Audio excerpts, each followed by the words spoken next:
आज हम कक्षा 10 सामाजिक विज्ञान के लोकतांत्रिक राजनीति के पहले अध्याय का अध्ययन करेंगे। सत्ता की साझेदारी। इसमें हम 3 टॉपिक्स लेंगे। पहला, सत्ता की साझेदारी का अर्थ और इस संदर्भ में 2 देशों की चर्चा। दूसरा, सत्ता की साझेदारी का महत्व और तीसरा, सत्ता की साझेदारी के रूप। सत्ता की साझेदारी का अर्थ। जब किसी शासन व्यवस्था में हर सामाजिक समूह और समुदाय की भागीदारी सरकार में होती है तो इसे सत्ता की साझेदारी कहते हैं। प्राचीन समय में मोनार्की यानी राजतंत्र था। यहाँ समस्त शक्तियाँ राजा के हाथ में थीं और राजा का निर्णय अंतिम होता था। यहाँ निर्णय लेना आसान होता है, परंतु इसमें सभी समुदाय व लोगों की सहमति शामिल नहीं होती। परंतु लोकतंत्र शासन व्यवस्था में जनता अप्रत्यक्ष या प्रत्यक्ष रूप से शासन में भागीदार होती है। इस अध्याय में हम 2 देशों की चर्चा करेंगे। पहला बेल्जियम और दूसरा श्रीलंका। विश्व में बेल्जियम की स्थिति।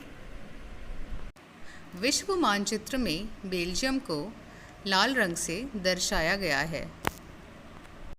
यहाँ यूरोप मानचित्र में बेल्जियम को लाल रंग से दर्शाया गया है। बेल्जियम के समुदाय व क्षेत्र।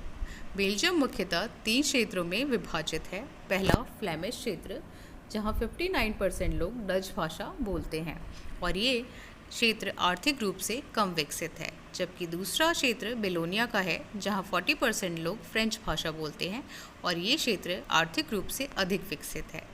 तीसरा क्षेत्र है जर्मन भाषी क्षेत्र, जहाँ इन लोगों की जनसंख्या सिर्फ 1% है। इसके अतिरिक्त राजधानी ब्रुसेल्स में स्थिति इसके बिल्कुल विपरीत है। यहाँ 80% लोग फ्रेंच भाषा बोलते हैं, जबकि 20% लोग डच भाषा बोलते हैं। बेल्जियम में डच भाषा बोलने वाले लोगों की संख्या अधिक है, लेकिन अल्पसंख्यक फ्रेंच भाषी लोग तुलनात्मक रूप से ज़्यादा समृद्ध और ताकतवर रहे हैं। बहुत बाद में जाकर आर्थिक विकास और शिक्षा का लाभ पाने वाले डच भाषी लोगों को इस स्थिति से हमेशा से नाराज़गी थी। इस कारण 1950 और 1960 के दशक में फ्रेंच और डच बोलने वाले समूहों के बीच तनाव बढ़ने लगा। इन दोनों समुदायों के टकराव का सबसे तीखा रूप ब्रुसेल्स राजधानी में दिखा, क्योंकि यहाँ स्थिति बिल्कुल विपरीत थी। यहाँ पे फ्रेंच बोलने वाले लोगों की संख्या ज़्यादा थी, जबकि डच भाषा बोलने वाले लोगों की संख्या कम थी। डच बोलने वाले लोग संख्या के हिसाब से अपेक्षाकृत पूरे देश में ज़्यादा थे, लेकिन धन और समृद्धि के मामले में फ्रेंच भाषी लोगों से कमज़ोर और हमेशा से अल्पमत थे। विश्व में श्रीलंका की स्थिति। यहाँ विश्व मानचित्र में श्रीलंका को लाल रंग से दर्शाया गया है। आइए अब श्रीलंका के समुदाय व क्षेत्रों के बारे में जानते हैं। श्रीलंका में मुख्यतः 2 समुदाय हैं, सिंहली समुदाय और तमिल समुदाय। सिंहली समुदाय बहुसंख्यक समुदाय है, जबकि तमिल समुदाय अल्पसंख्यक है। सिंहली समुदाय का प्रतिशत 74% है, जबकि तमिल 18% हैं। तमिलों में भी 2 समुदाय हैं, श्रीलंकाई तमिल और भारतवंशी तमिल। श्रीलंकाई तमिल 13% हैं श्रीलंका में, जबकि भारतवंशी तमिल 5% हैं।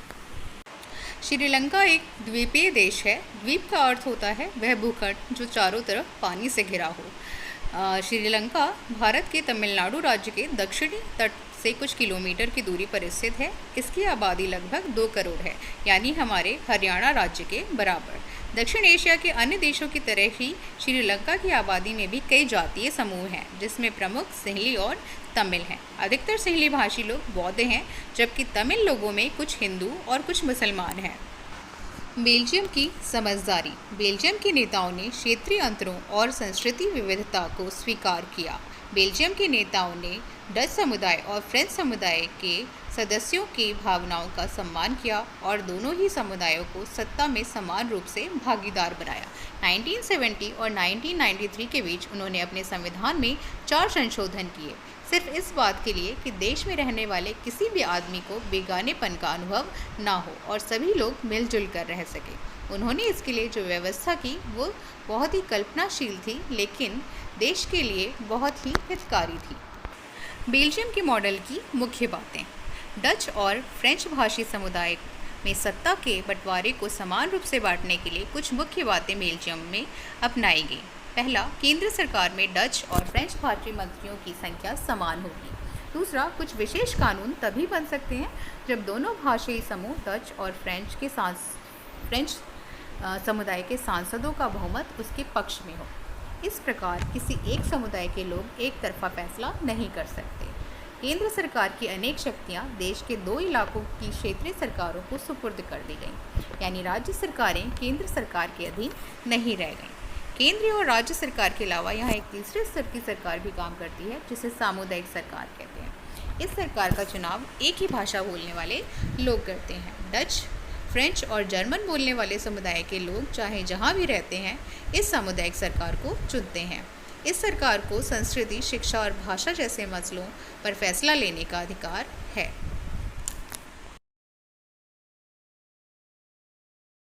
श्रीलंका में बहुसंख्यकवाद। सन 1948 में श्रीलंका स्वतंत्र राष्ट्र बना, जहां बेल्जियम ने समझदारी दिखाते हुए फ्रेंच, डच और जर्मन भाषा के समुदायों के लोगों को सत्ता में समान रूप से भागीदार बनाया। वहीं श्रीलंका में सिंहली समुदाय के नेताओं ने अपनी बहुसंख्या के बल पर शासन पर प्रभुत्व जमाना शुरू कर दिया।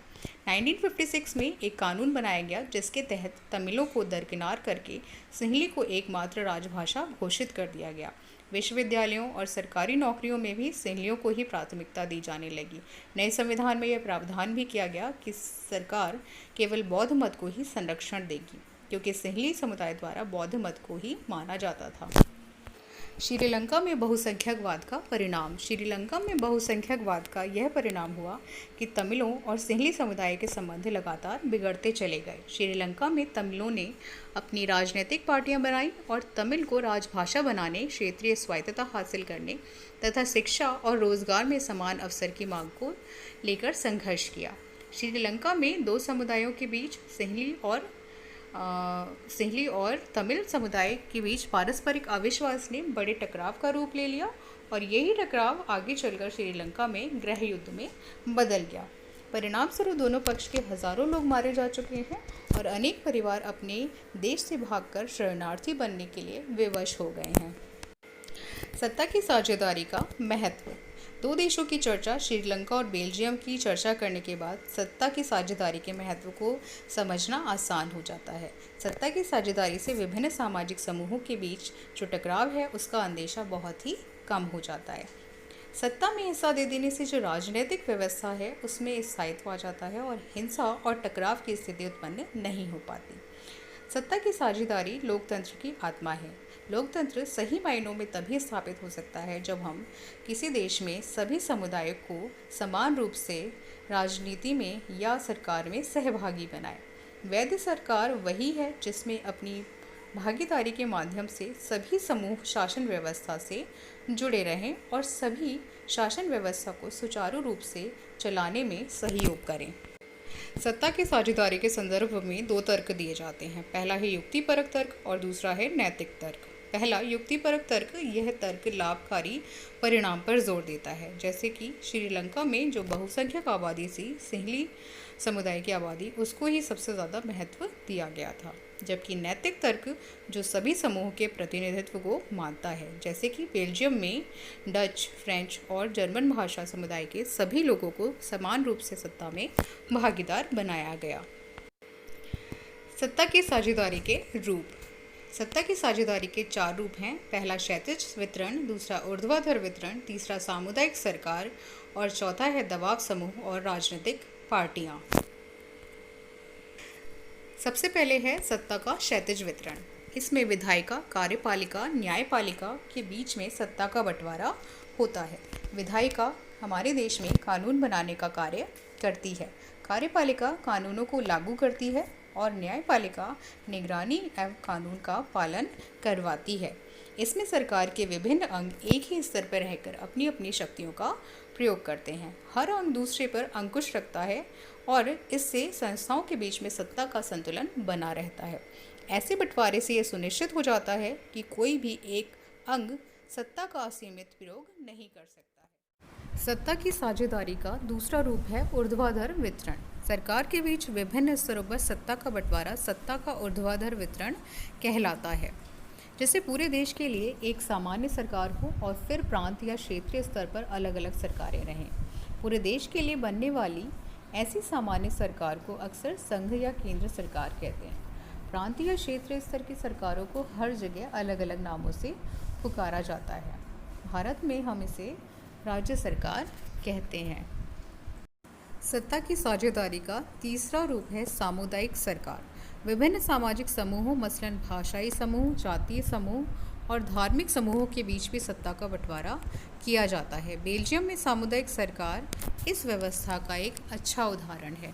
बेल्जियम में केंद्र सरकार राज्य सरकार के अतिरिक्त भी एक सरकार कार्य करती है, जिसे सामुदायिक सरकार कहते हैं। इस तरह कई व्यवस्था विधायिका और प्रशासन में अलग अलग सामाजिक हिस्सों को हिस्सेदारी देने के लिए की जाती है, ताकि लोग खुद को शासन से अलग ना समझें। अल्पसंख्यक समुदायों को भी इसी तरीके से सत्ता में उचित हिस्सेदारी दी जाती है। सत्ता की साझेदारी का अंतिम और चौथा रूप है दबाव समूह और राजनीतिक पार्टियां। लोकतंत्र में हम व्यापारी, उद्योगपति, किसान और मजदूर वर्ग जैसे कई संगठित हित समूहों को भी सक्रिय देखते हैं। इसमें व्यापारी और उद्योगपति धन के आधार पर और किसान और मजदूर हड़तालों के माध्यम से सरकार पर दबाव बनाने का कार्य करते हैं। ये हित समूह सरकार पर अपने सदस्य वर्ग के लाभ के लिए दबाव बनाकर सत्ता में साझेदारी करते हैं। नेक्स्ट है राजनीतिक पार्टियां चुनाव के माध्यम से सत्ता में साझेदारी करती हैं। सत्ता एक व्यक्ति या समूह में ना रहकर बारी बारी से अलग अलग विचारधारा और सामाजिक समूह वाली पार्टियों के हाथ में जाती है। कई बार सत्ता की ये भागीदारी एकदम प्रत्यक्ष दिखाई देती है, क्योंकि दो या दो से अधिक पार्टियां मिलकर चुनाव लड़ती हैं और गठबंधन की सरकार का निर्माण करती हैं।